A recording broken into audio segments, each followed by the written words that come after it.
To move on, the Millennial left is tired of waiting. This is a Atlantic article. The key political partnership of the Millennial left was born over noodles.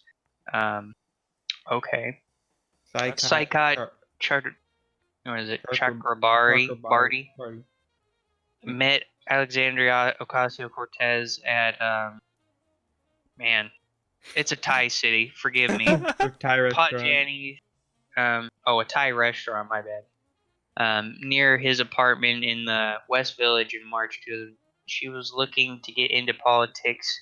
He was helping fund people getting into politics through Justice Democrats, the Progressive Political Action Committee. Founded by Kyle Kalinske, Cenk Uygur. The result has been a viral sensation. A House freshman with more than 4.9 million Twitter followers, a call for a Green New Deal, which has become a rallying point for young activists. And from the cages of the border, the committees on the Hill, a serious powering up of congressional oversight. This has made AOC the leader of the movement, not just a congresswoman.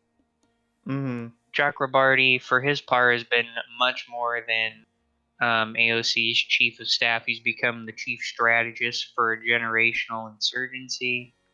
I don't like this wording, but the political establishment has now trained its fire on their collaboration. Yeah. Go ahead. This basically this article is about the young people on the left being sick and tired of the establishment and getting beat down by people like Nancy Pelosi, and they're making their move now. Man, it's not even the left, man. Young people on the right they're getting tired of it too. I know. Like the new generation that aren't fervent Trump supporters are looking at this and they're like, I'm done. Yeah, I'm done with your young Republicans are very worried about climate change too. Yeah. The party's going to have to change. Both parties are going to have to change drastically, or else they're both going to just be outdated. Yeah, this isn't the early 2000s anymore. I mean, honestly, this isn't the 90s. Yeah, this isn't the Clinton era. Triangulate. People tend to get really pissed when the world's fate decided on a handful of companies. Yeah. Yeah. Or when your politicians don't even listen. Yep. Or when they just blindly, it's like when the Republican establishment, they hated Trump the entire time during 2016, and up until the moment he became the front runner, and then he caved to president. the establishment, or he was just establishment the whole time. He and they're like, wait, his policies are great. But not only that, the establishment caved to him. They were fervently anti-Trump. Trump gives them a few concessions. They're like, okay, buddy. Tax cuts. Did you say tax cuts? Shit, that's all you had to say. Yeah. People are tired of it. The new generation is tired of the old guard standing in the way of progress. Progress in terms of anti-corruption. Progress in terms of the Green New Deal and climate change. We're getting sick of it. I think AOC could have done a better job of selling the Green New Deal by focusing more on the New Deal aspect than the green aspect. You could get Republicans to agree with it. Reindustrializing the middle of the country, moving people away from the coast. This is things that Republicans love. I know, but it doesn't matter because it's a left agenda, and they're like, oh, compromise, no compromise. Yeah, but if I can sell this to my Trump supporting grandpa, I'm pretty sure it can be sold to the people.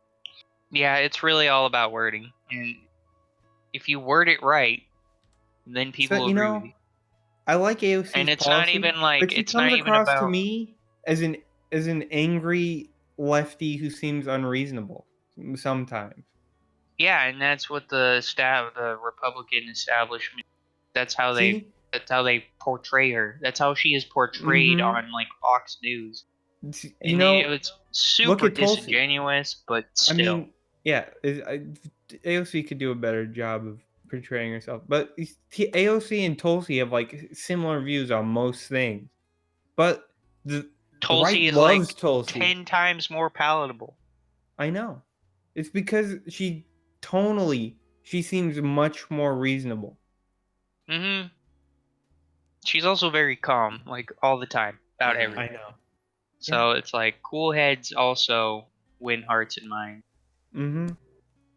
The paleo-conservative movement, they love Tulsi, and that's a growing movement. People are sick of the neoconservatism, the wars constantly, spending tons of money in wars and American empire.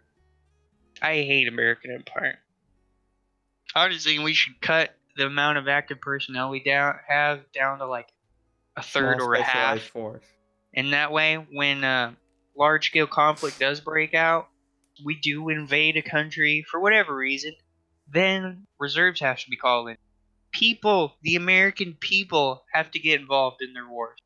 Mm-hmm. Otherwise, you got a volunteer force. And what is it? That doesn't affect the American people. Hmm. Like, that it doesn't register in most people's brains. But you know what? Mm-hmm. When your neighbor, who's in the Army Reserves, dies in a foreign country because he got called up, maybe that will affect you. You will Mm-hmm. actually physically see the And consequences you'll of our care. foreign intervention. Yeah, and you'll care. Otherwise, it's like, well, my daddy fought in World War II, I and want so I support the troops and the army and the military. I I mean, want a military that's like the British Expeditionary Force before World War One. Small but very specialized and professional fighting force. yeah, the British regulars, we need that. Mm-hmm. We need the American regulars, not the American standing occupational force. Yeah. Oh, we got 1 million active personnel. What are they doing? Most of them are sitting on bases, or they're in an occupied territory advising, or what are they? Some specialized units actually engaging in combat.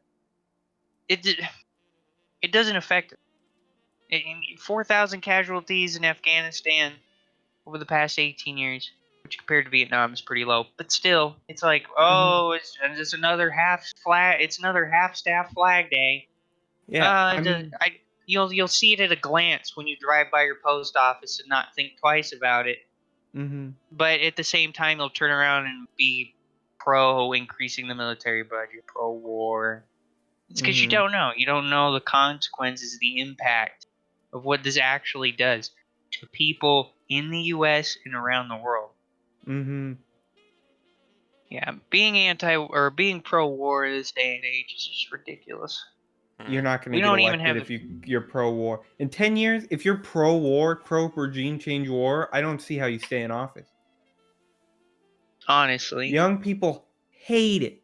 They hate that there are wars going on that started before they were born. Mm-hmm. Nobody can stand it.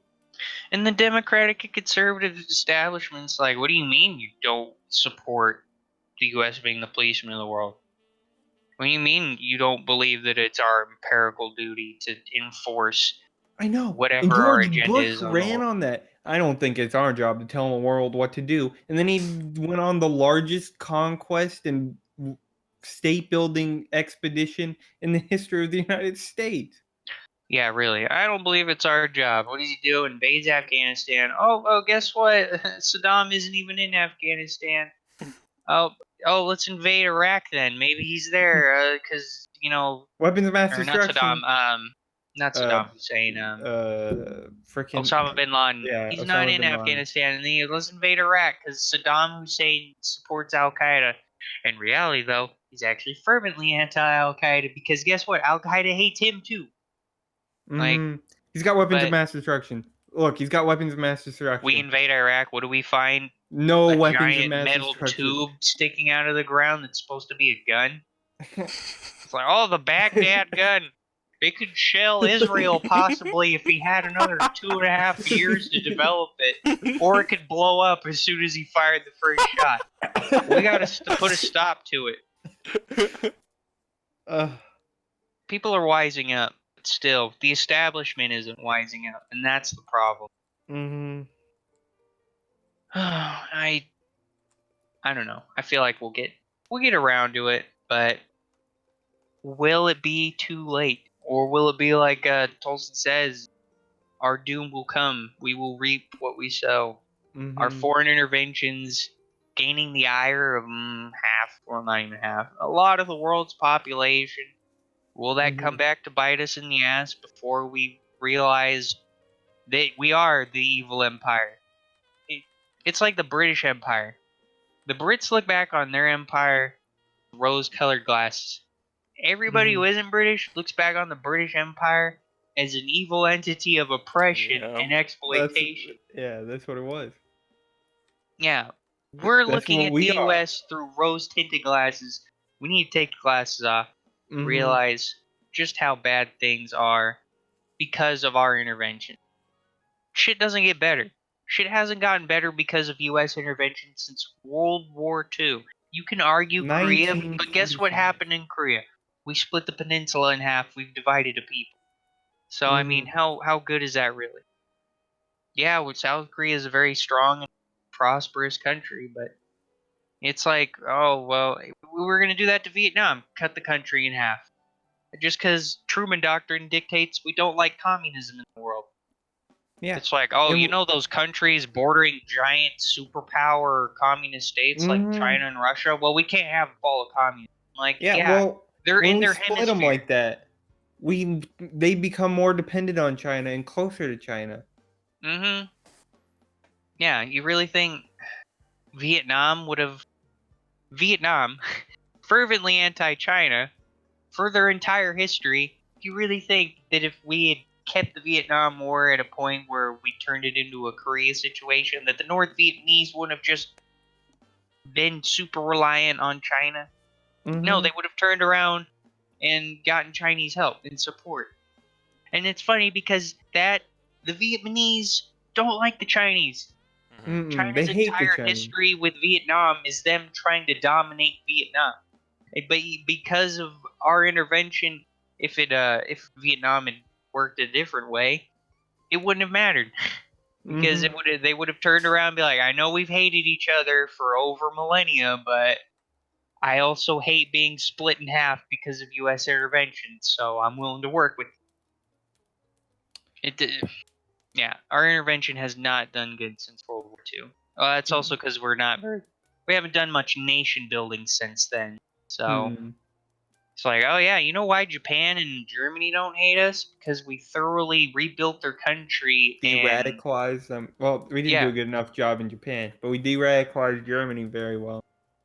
Well, that's because in Germany we literally the Allies had to take Berlin before they surrendered. In Mhm. Japan, all it took they were still. It's like the Italians. They had a big Italy post World War II and into the Cold War had a big problem with communism and fascism because, well, in the middle of the war they kind of just flipped sides, and we didn't Mhm. address all the Italian social problems that come about that.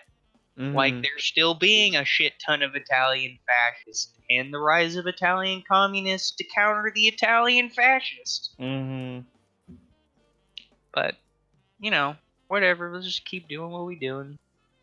The American Empire will either fall peacefully or fall through violence, Mhm. but it can't be sustained the way it is. All right, let's move on. We're on the